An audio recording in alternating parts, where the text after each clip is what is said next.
performing two contrasting monologues. The first is from Talk Radio by Eric Bogosian, and the second is from Agnes of God by James Pioneer. This piece does contain an asterisk for some sexual situations, so if you feel as though you may be offended, I ask you kindly to please leave the room at this time.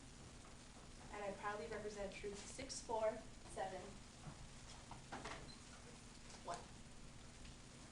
About 2 years ago, I stopped by the lunchroom. I was thirsty. I was going to grab a Coke, and Barry was sitting there at the crummy table under the crummy fluorescent light, and I didn't know him. I had been working at the news department for 2 weeks, and he hadn't said more than 3 words to me.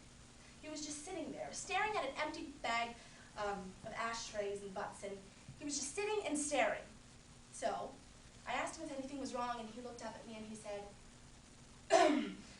"I'm out of cigarettes." And I said, "Well, there's a machine down the hall. I can get you some if you'd like." And I know he could have gotten them himself, but at that moment he seemed so pathetic, and I just felt like he couldn't himself. So I went and I got him some, and I brought them back, and he looked up at me with this look of gratitude, and he said, "Linda, can I go home with you? Do you mind if I sleep with you?"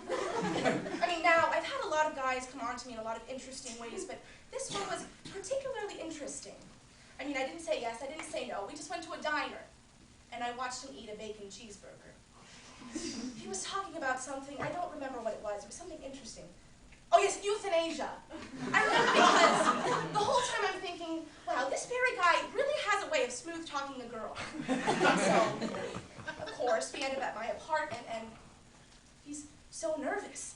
And I'm making him drinks, and he's still so nervous, so I gave him a back massage, and of course, we end up in my room, and we're rolling around on the ground, and he's kissing me as if he's a drowning man trying to get into a life raft. It was strange.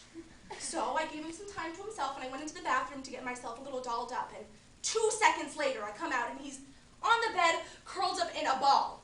He fell asleep. I mean, the whole night he's tossing and turning, clenching his fists, grinding his teeth. I mean, it was absolutely disturbing. So the next morning, I wake up to the smell of coffee and bacon. The shower's running. He's been up for 2 hours. I don't know what he was doing, reading the paper, making breakfast, God knows what. So he comes out of the shower and he says, "I've never slept so well." Strange. So I said, "Good for you," and he drops his towel. We slip into bed and we made love.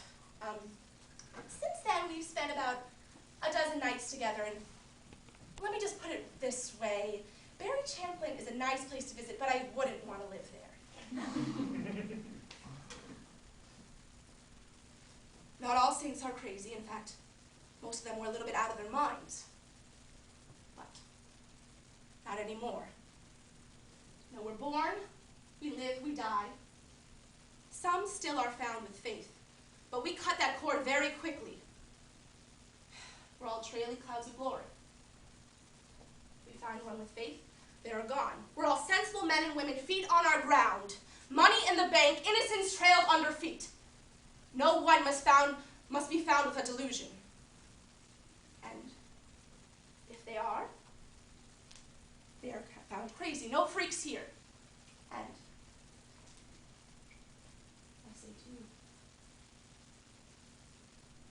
we have no more miracles. And how I do miss the miracles.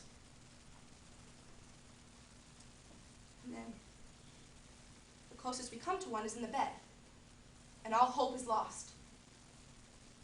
And they're just clinging on to it, reaching out to God, hoping for that one miraculous moment with the Lord. But for some reason, we're in this time where nothing makes sense. There is no hope to be found with God, and how I do miss those miracles.